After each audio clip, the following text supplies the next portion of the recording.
Hey everyone, thank you so much for stopping back by. I am Tia. If you're new, welcome. If you are not new, welcome back. Today I'm going to do the last of my 3-part series on my travels overseas because, as you all know, from the first 2 parts, I spent several weeks in Southern Europe. I went to Portugal, which I've already reviewed. I went to Spain, which I've already reviewed.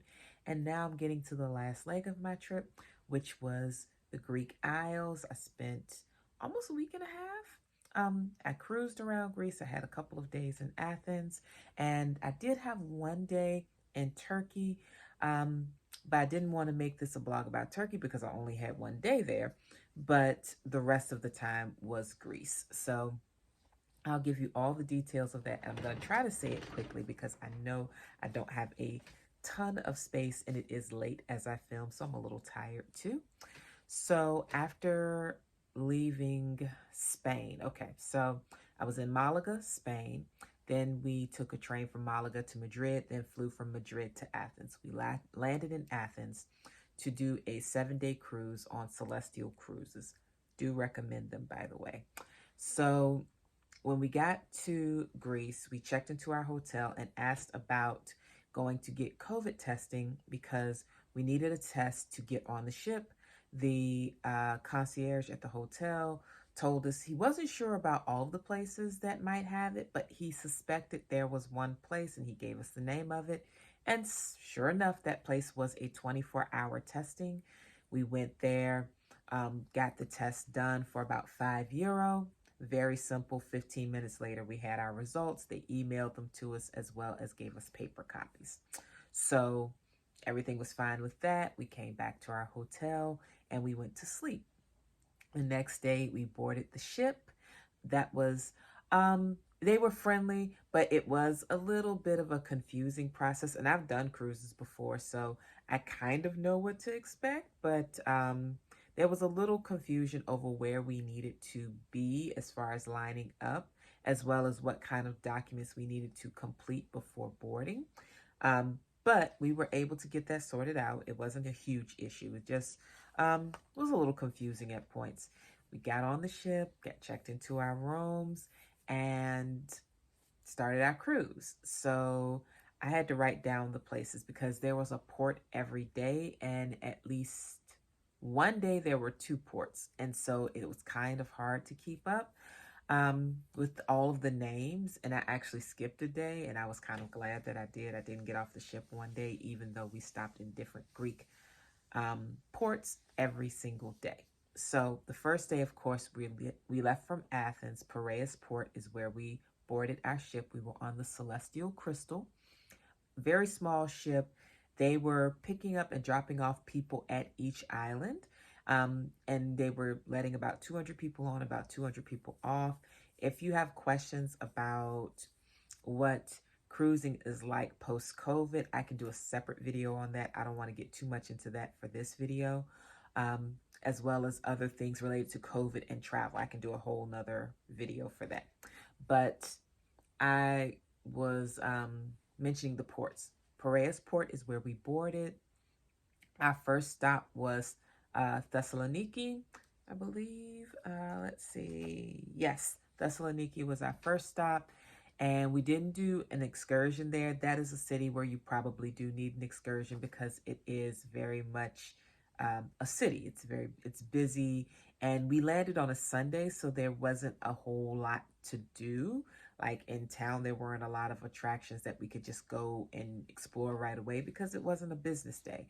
So that day, it would have served us to have an excursion booked, but we didn't, so that's okay. That's somewhere I wouldn't mind returning because I didn't see much of it. The next day, we went to Kusadasi, Turkey, where we toured the historical site of Ephesus. And we also went to a rug factory. It was a really, really nice excursion. I had a great time. I love Turkey. Can't wait to return and do more places. But yes, that was the second stop on the cruise, and I really liked it.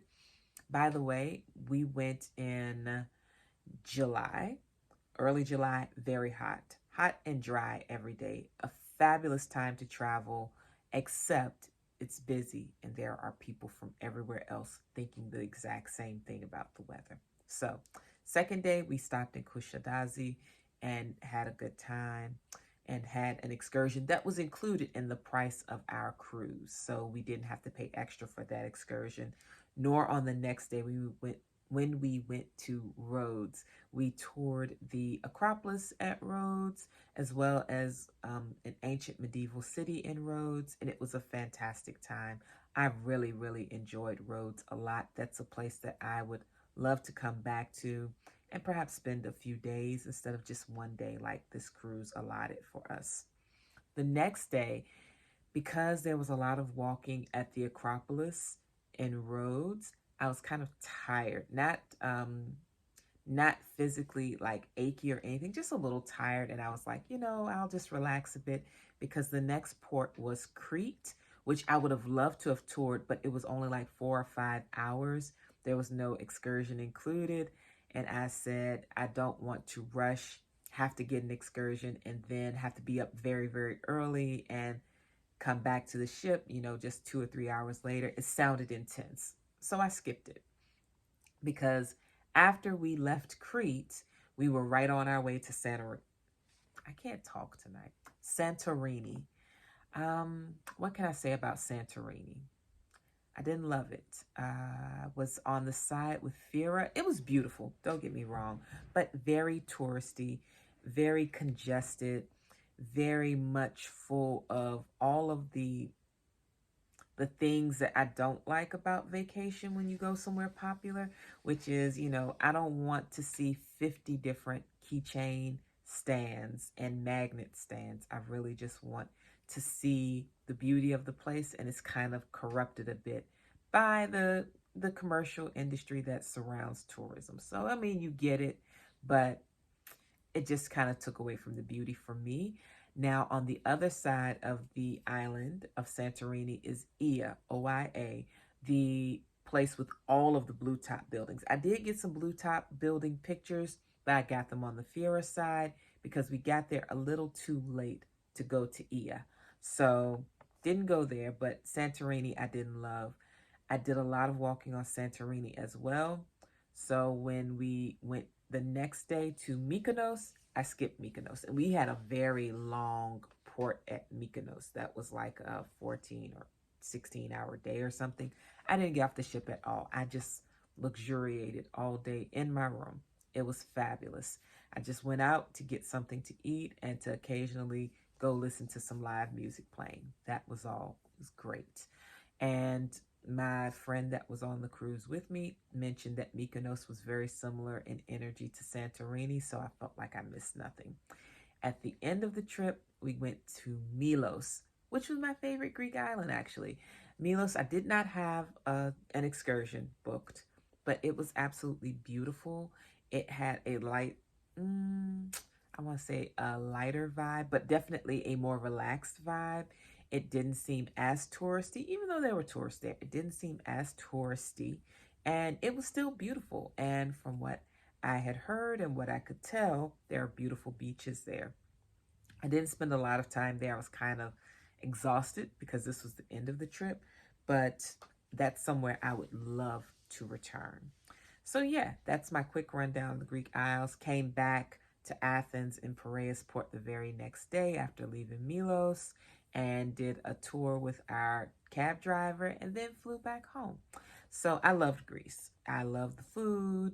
The people were very pleasant. The shopping was great, especially in Athens. Athens is a city I can't wait to return to because it was stunning, and it was so cosmopolitan. It's somewhere I would love to return to, and it's underrated, honestly. So yeah, that's it for Greece. Loved it. Highly recommend it. I found it very easy as someone who speaks zero Greek to still get around and do things. And doesn't mean everybody's fluent in English, but you can do just fine even if your Greek is non-existent. So that's it. That's the last of my trip vlogs. And there is, well, the main vlogs. There are not even vlogs. I guess vlogs. So there is a little bit more coming in the weeks to come. explain some other things, but that's it for my rundown of my trip. So I hope you all have a great day or evening wherever you are. Take care, and I'll talk to you all soon. Bye-bye.